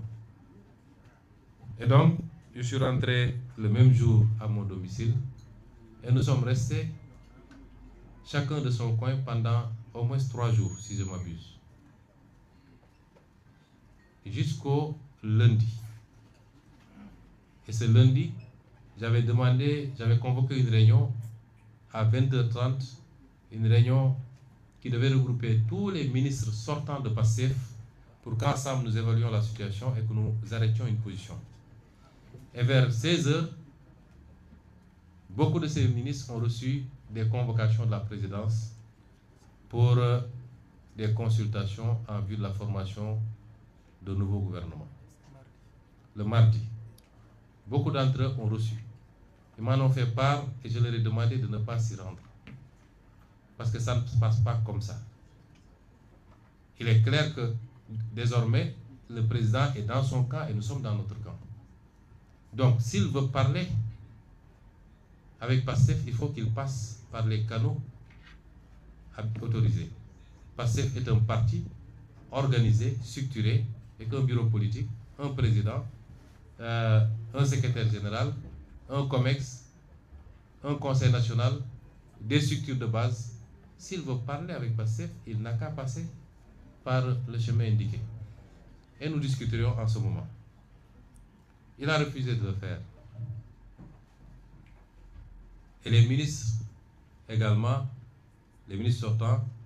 ont refusé de déférer à cette convocation. Ce qu'il a conçu comme un manque de respect de ses propres mots. Il considère que ces ministres lui ont manqué de respect. Parce qu'ils ont choisi la ligne d'un parti à la convocation du président de la République, d'après ce qu'il a dit. Et nous sommes restés dans cette situation pendant 2 autres jours. Et c'est moi qui ai pris l'initiative de l'appeler. Je l'ai appelé et je lui ai dit, vous connaissez bien le parti PASTEF, vous savez comment ça fonctionne, vous y étiez. Le parti PASTEF est très organisé. Quand le président Macky Sall a souhaité me rencontrer en tant que président de PASTEF, lors de l'épisode de la Covid, je lui ai dit, vous étiez là. On a convoqué le bureau politique pour apprécier. Et l'avis majoritaire était qu'il fallait aller répondre. On ne s'en est pas arrêté là. On a fait une conférence avec l'ensemble des 46 départements qui ont donné leur opinion. Ensuite, avec la diaspora. Chacun a donné son opinion et l'avis majoritaire, c'était qu'il fallait répondre à cette convocation. C'est ça qui m'avait amené pour la première fois au palais à une rencontre avec le président Macky Sall. Et c'est comme ça que ça se passe. Quand le président Diouf et a voulu avoir le président Wade dans son cabinet, dans son gouvernement, il l'a appelé, ils en ont échangé, ils sont accordés sur l'essentiel. Et ce président Wade, on lui a notifié les portefeuilles ministériels et il a choisi ses collaborateurs. C'est comme ça que ça se passe. Donc vous ne pouvez pas venir contourner le président du parti, les instances du parti, appeler les gens individuellement. Or, nous ne vous avons pas fermé la porte. Si vous m'appelez, malgré tout ce qui s'est passé entre nous, toute la discourtoisie qu'il y a eu dans nos relations, et malgré tout ce qu'on a fait pour vous, mais malgré tout, si vous m'appelez, je viendrai répondre. Et on discutera. Il a refusé en disant qu'il ne recevrait pas. Je lui ai dit maintenant, j'ai l'impression que le problème est devenu un problème personnel. Je ne sais pas qu'est-ce que je vous ai fait. Je ne sais pas pourquoi il y a une fixation sur ma personne. Je ne sais même pas si c'est une fascination. Je ne sais pas quel est le problème. Mais je m'écarte et je désigne 4 membres du parti qui sont tous des caciques de ce parti et qui ont tous une relation particulière avec toi. En l'occurrence, M. Alioune Sall, ici présent, M. Birame Souleye Diop, ici présent, M. Daouda Ngom et M. El Malick Ndiaye. Il m'a dit, je ne vais pas les recevoir parce qu'ils m'ont manqué de respect, quand cela ne tient. J'ai essayé de le convaincre. Finalement, il a dit, le Premier ministre va les recevoir. Ils sont allés voir le Premier ministre et ils ont discuté sur les questions que le parti avait soulevées, notamment la gestion de la dette, le pouvoir d'achat des Sénégalais, son maintien, à défaut de baisser au moins son maintien au niveau actuel. Ça a été un combat pendant des mois et des mois à la primature. Ensuite, la question des renégociations des contrats stratégiques du pays, sur laquelle nous avons eu des résultats appréciables. Et enfin, la question de la justice et la reddition des comptes, qu'on avait promis aux Sénégalais, mais qui est totalement sabotée depuis qu'on est là. Et sabotée de l'intérieur. Ce qui fait qu'en 2 ans, il n'y a rien qui a été fait au niveau de ces dossiers. Rien de consistant en tout cas. Il dit, ces questions, c'est des préoccupations du parti. On a discuté, il a pris l'engagement en disant qu'il m'a avoué qu'il n'avait pris aucun engagement, lui et son ministère des Finances, vis-à-vis du FMI, allant dans le sens de restructuration de la dette, qu'ils ont maintenu la même position et qu'ils travaillaient sur une solution différente, notamment de garantie. D'accord. Sur la question du pouvoir d'achat, il a dit qu'autant que possible, ils feront tout pour ne pas augmenter ou libérer les prix, ou appliquer la vérité des prix sur certains produits qui sont subventionnés, mais que si ça devenait intenable, ils seront obligés d'appliquer la vérité des prix. De la même manière, la dette, si la situation devenait intenable, ils seraient obligés d'accepter la restructuration. À propos des négociations, il a dit que rien n'a changé, sauf qu'il faut qu'on regarde au cas par cas parce qu'on commence à avoir des notifications de contentieux.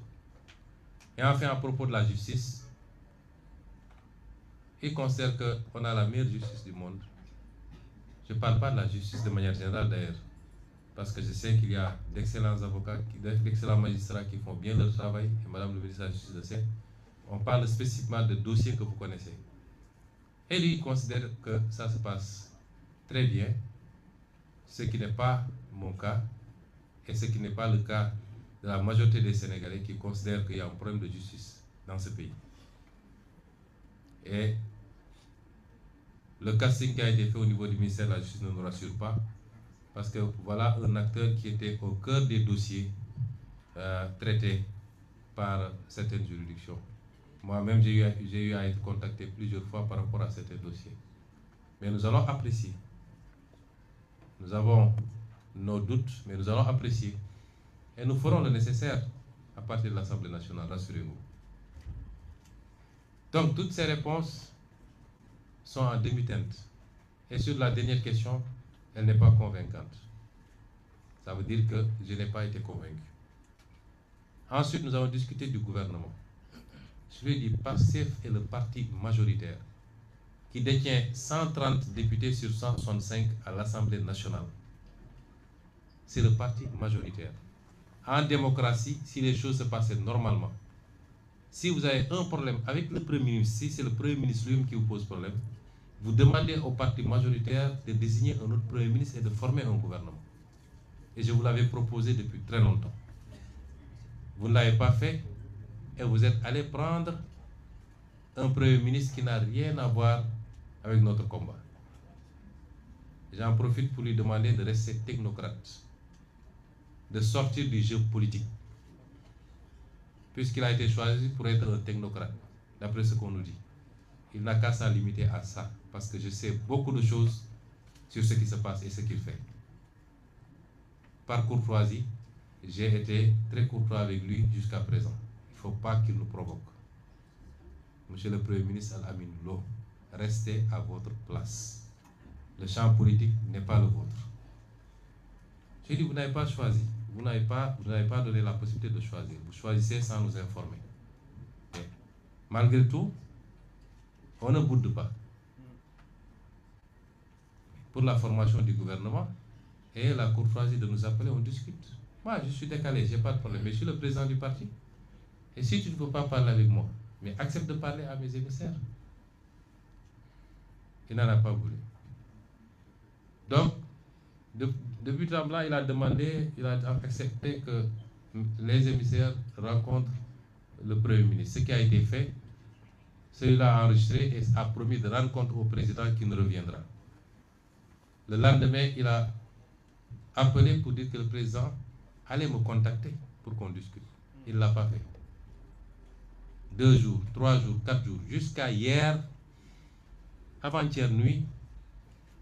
il m'a envoyé un message vers 23 h pour me demander de passer au palais, ce que je ne pouvais pas faire. Et on s'était donné rendez-vous le lendemain, c'est-à-dire hier matin à 8 h. Je me suis rendu, nous avons discuté de toutes les questions que j'ai soulevées. Il a donné les réponses que je vous ai dites. Et ensuite, on a discuté de la formation du gouvernement. Il dit, nous sommes le parti majoritaire. Qu'est-ce que vous mettez sur la table? Parce que nous, si on s'engage, c'est nous qui donnons caution politique au gouvernement. Parce que je ne vois pas de formation politique digne de ce nom, capable aujourd'hui d'assumer la place de Pastef. Et on ne peut pas former un gouvernement, gérer un exécutif sans une assise politique sérieuse. Ça n'existe dans aucun pays du monde. Ce qui se passe est inédit. Hier, on a eu un gouvernement qui est un gouvernement suspendu, sans ramification, sans assise politique. Historiquement, le Parti socialiste a dirigé pendant 40 ans avec une assise politique très, très solide, passée de parti unique jusqu'à la perte du pouvoir. Le PDS pendant 12 ans, avec un parti démocratique solide et des satellites autour. L'APR pendant 12 ans avec la même configuration. Mais dites-moi, aujourd'hui, il y a quoi autour de Bassirou Diomaye Faye? Aucune légitimité politique structurée, sérieuse, capable de jouer ce rôle. Donc, si Pastef devait continuer, c'est Pastef qui constitue ce socle-là. Vous ne pouvez pas avoir ça et nous dire entrer au gouvernement parce qu'il y a des sucettes à se donner. Non, ce n'est pas ça qui nous intéresse. Aucun de ces ministres n'entre dans un gouvernement pour un salaire ou pour un sans compte. Non, nous entrons parce que nous croyons à ce pays-là. Nous entrons parce que nous sommes des patriotes, nous avons des compétences, nous avons une vision, un programme. Et nous voulons l'exécuter. Je lui ai dit d'accord, mettons les choses sur la table. Même ça, il n'a pas été en mesure de me le dire. C'est moi finalement qui lui ai dit, si j'en déduis, si j'analyse un peu les convocations que vous aviez faites, si je retiens, j'analyse les convocations que vous avez faites le premier jour, vous avez convoqué 7 ministres de Pastef. J'ai déduit que c'est ces 7-là que vous vouliez nommer en réalité. C'est là où il a finalement avoué qu'il voulait proposer 7 portefeuilles sur un gouvernement de 30 ministres avec 0 portefeuille de souveraineté à Pastef. Et parmi ces 7-là, il y en avait 3 que nous ne considérions plus être des représentants de Pastef. Parce qu'ils ont outrepassé les consignes du parti pour aller répondre individuellement, notamment le ministre Bala Moussa Fofana, le ministre Si, comment ça s'appelle, Ibrahim Si. C'est bizarre, j'ai jamais pu retenir son nom, son prénom d'ailleurs. Ibrahim Si, le ministre Yankouba Diémé. Je lui ai dit, si on devait s'accorder, même ces trois-là ne sont pas des ministres de Pastef. Et si je les enlève des 7, ça veut dire que vous nous proposez 4 postes ministériels sur 30 et aucun portefeuille d'État pour un parti majoritaire. Comment vous pouvez envisager ça? Bon, de fil en aiguille, il m'a dit, bon, je peux aller jusqu'à 8. J'ai dit, Monsieur le Président, nous ne demandons pas des postes ministériels. Si Pastef doit siéger au gouvernement et assumer tout le bilan, parce que quand ça va marcher, on va dire c'est Diomaye, mais quand ça ne marche pas, on va dire que c'est Pastef. C'est comme ça que ça marche dans ce pays. Nous, on n'a rien à gagner à entrer dans ce gouvernement. Nous avons fait 2 ans à la primature avec un gouvernement majoritairement Pastef. Notre bilan est largement positif. Nous avons bloqué les prix, nous les avons baissés, nous avons renégocié les contrats, nous avons révélé la dette cachée, nous avons respecté toutes les échéances de la dette, nous avons tenu tous les engagements de l'État, nous avons réussi les grands programmes sur les campagnes agricoles. Notre bilan est positif. Nonobstant l'héritage très difficile avec cette dette cachée. Nous ne gagnons rien aujourd'hui à entrer dans le gouvernement. Si on y entre, c'est par patriotisme. Nous avons beaucoup à perdre en entrant dans ce gouvernement, avec un président dont nous ne savons plus l'orientation. À partir de ce moment, Pastef n'entrera pas dans un gouvernement où il ne peut pas avoir au moins la moitié des portefeuilles ministériels, avec des portefeuilles de souveraineté, avec une continuité à l'Assemblée nationale, et nous allons vous accompagner. Il est resté figé dans ses positions. Je lui ai dit d'accord, je vais rendre compte. J'ai rendu compte à l'ensemble des ministres qui ont rejeté et l'ensemble des autres membres du parti qui ont rejeté totalement, massivement et sans exception. Et c'est pourquoi ensuite je l'ai appelé pour lui notifier la décision du parti de ne pas rejoindre un gouvernement dans ces conditions. Je sais que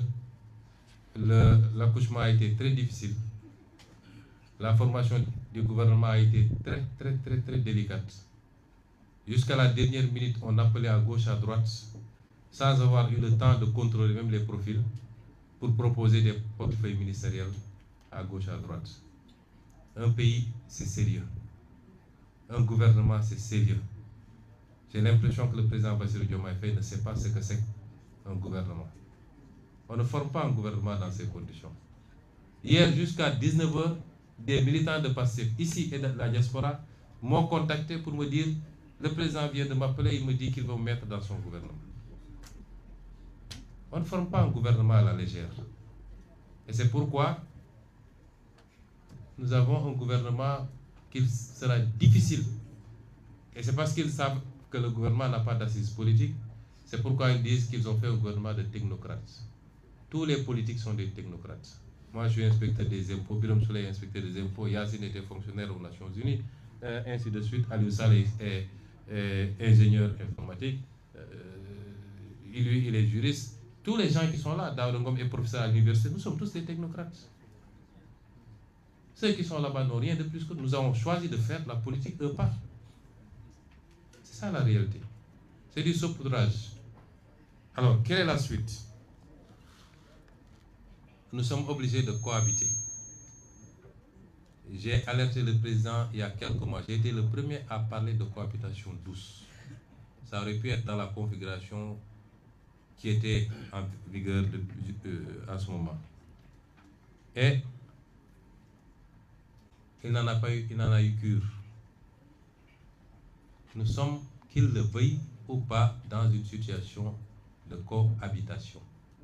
Il n'a pas un seul député à l'Assemblée nationale sur 165. Un seul. Pastef a 130 députés sur 165. Ça, si ça n'impose pas la cohabitation, ce serait quoi la cohabitation? Il faut qu'il arrête qu'on le pompe pour lui dire c'est toi le président, tu as tous les pouvoirs. Il n'a pas tous les pouvoirs. Il n'a pas plus de pouvoir que les autres d'ailleurs, actuellement, dans la configuration actuelle. Il faut qu'il redescende de son piédestal et qu'on se parle en responsable, dans l'intérêt de ce pays. Ceux qui le poussent à aller vers une guerre ne lui rendent pas service. Je lui parle en tant que grand frère, je ne parle même pas du président. Ils ne lui rendent pas service. La politique a ses règles dans tous les pays du monde. On est obligé. Même dans les pays où le régime est présidentiel strict, comme aux États-Unis, quand le président perd les élections de mi-mandat, il est obligé de faire avec un congrès où il est minoritaire et il négocie pour ne pas avoir de shutdown et qu'on lui adopte son budget. C'est ça la démocratie. Parce que c'est la volonté populaire qui s'est exprimée et qui a dit je confie l'Assemblée nationale à cette force politique. Il faut respecter cela. S'il ne le fait pas, il va nous entraîner vers une crise dont le pays n'a pas besoin. Les Sénégalais sont fatigués. Ce qu'ils attendent de lui, en tant qu'exécutif, avec son gouvernement, son budget, c'est de faire moins de politique politicienne. Et malheureusement, il s'est encadré de gens qui ne font que ça, et de se mettre au travail. Nous sommes là pour l'accompagner. Et c'est pourquoi j'ai dit tout à l'heure que si je le voulais et si Pastef le veut, demain, en tout cas dans 72 heures, ce gouvernement peut tomber. Parce qu'on a la possibilité de censurer. Mais on n'est pas dans des histoires de vendetta. Nous nous préoccupons d'abord de l'intérêt supérieur de ce pays. Et c'est pourquoi nous ne censurerons pas. Nous allons les accompagner. Et je lui ai dit ça hier dans son bureau. Ton adversaire, ce n'est pas nous. Même en perspective 2022, 2029, ce n'est pas nous tes adversaires. Ce n'est pas nous. Si tu veux avoir quelque chose en 2029, réponds aux préoccupations des Sénégalais. Quand vous gérez le pouvoir, votre bilan, ce n'est pas est-ce que j'ai pu liquider tel homme politique, etc. Il faut demander au régime qui était là. Votre bilan, c'est est-ce qu'on a réglé les questions du pouvoir d'achat, d'adduction d'eau, d'électricité, de soins de santé, ainsi de suite. C'est ça le bilan. Donc qu'ils se mettent à ça et nous sommes là pour l'accompagner. Tout ce qui incombera à l'Assemblée nationale dans le vote de la loi, dans l'exécution, l'accompagnement budgétaire, dans le contrôle des politiques publiques, dans le contrôle de l'action gouvernementale, tout ce qui est du pouvoir de l'Assemblée nationale, nous sommes là pour le mettre à disposition et accompagner pour qu'il réussisse. Parce que s'il réussit, nous aurons réussi, nous également. Nous en sommes là. Mais il faut être deux pour faire la paix. Il faut être deux pour faire la paix. Et les provocations ont déjà démarré. Parce que tout ce qu'ils sont en train de faire, convoquer des députés en pleine session, vouloir les arrêter dans l'enceinte de l'Assemblée nationale, arrêter à gauche, à droite des militants, c'est pour essayer de provoquer Pastef, de provoquer une réaction, surtout au niveau des jeunes, et de pouvoir communiquer sur une image d'un parti qui serait un parti belliqueux, un parti, etc. C'est pourquoi j'en appelle encore une fois aux jeunes. Restez calmes. La directive a toujours été la même depuis longtemps. Restez calmes et sereins. Continuez le travail politique qu'on vous a confié, de massification, de communication, d'organisation. Certaines déclarations, ça n'apporte rien au parti. Certains comportements n'apportent rien au parti. Donc la paix, il faut être deux pour la faire. Et il ne faut pas qu'ils soient les premiers à être dans la provocation. À utiliser les mêmes leviers que les gens ont utilisés pendant 10 ans pour fracasser du Sonko, pour casser du Pastef, en utilisant la justice, le Conseil constitutionnel, les FDS. Il faut qu'ils sortent de ça, parce que je sais qu'il y a des gens qui lui font croire à ça. Ça ne lui apportera absolument rien. Restons dans la sérénité. Mettons les intérêts supérieurs de ce pays au devant de toute autre préoccupation. Mettons-nous au travail pour soulager les Sénégalais. Rassurons les partenaires du Sénégal, les bailleurs de fonds, les investisseurs. Parce que si on entre dans une crise de dissolution, de censure, ils n'auront jamais d'accord avec le FMI. Et personne ne viendra au Sénégal pour investir. Je ne devais pas être le premier à me préoccuper de ces questions-là. Ça devait être le président lui-même. J'en appelle à la responsabilité des uns et des autres. Et à un dialogue intelligent, un dialogue politique intelligent et constant, constructif pour l'intérêt du pays. Après, chaque chapelle politique va dérouler ses actions politiques pour atteindre ses objectifs politiques, dans le cadre des lois de ce pays. Il faut qu'on évite de replonger ce pays dans ce qu'il a connu il n'y a pas très longtemps. Nous n'avons pas le droit. Le président Bassirou Diomaye n'a pas le droit. Et à partir de ce moment, je voudrais dire également que je voudrais rendre hommage d'abord aux messieurs et aux dames ici autour de moi.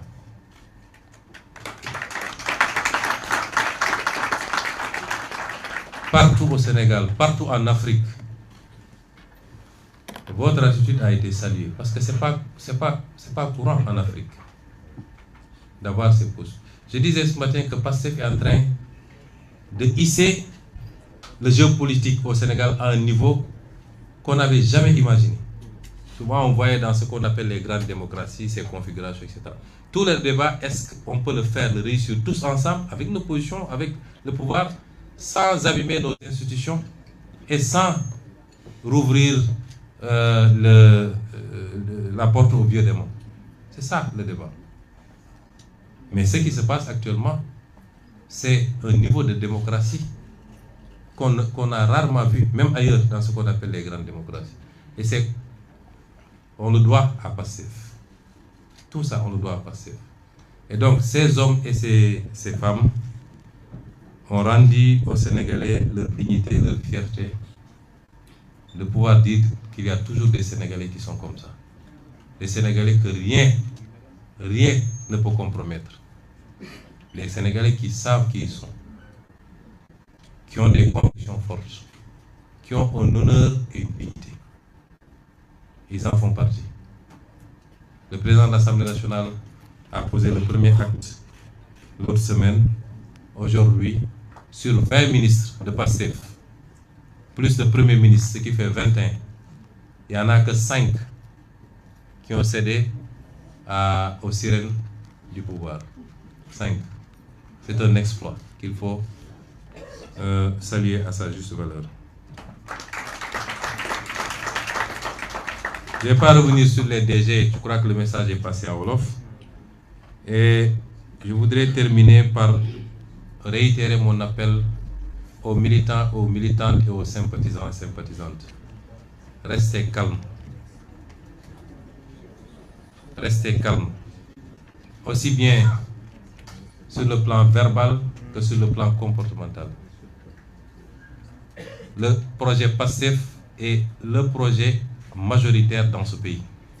Et c'est le projet qui est le mieux en perspective pour rafler toutes les élections à venir. Ne cédez à aucune provocation. Restez calme.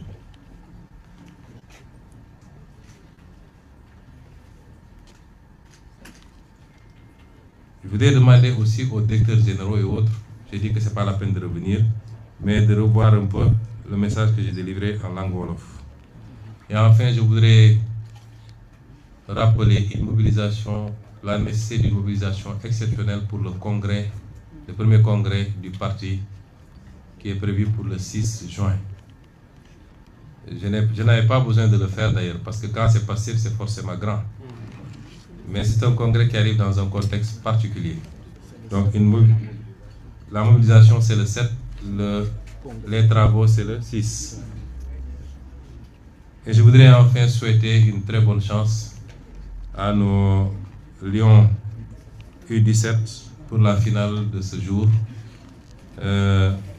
Nous leur souhaitons plein succès et qu'ils nous rapportent ce trophée également qui viendrait rejoindre tous les trophées qu'on a eus ces derniers temps. Et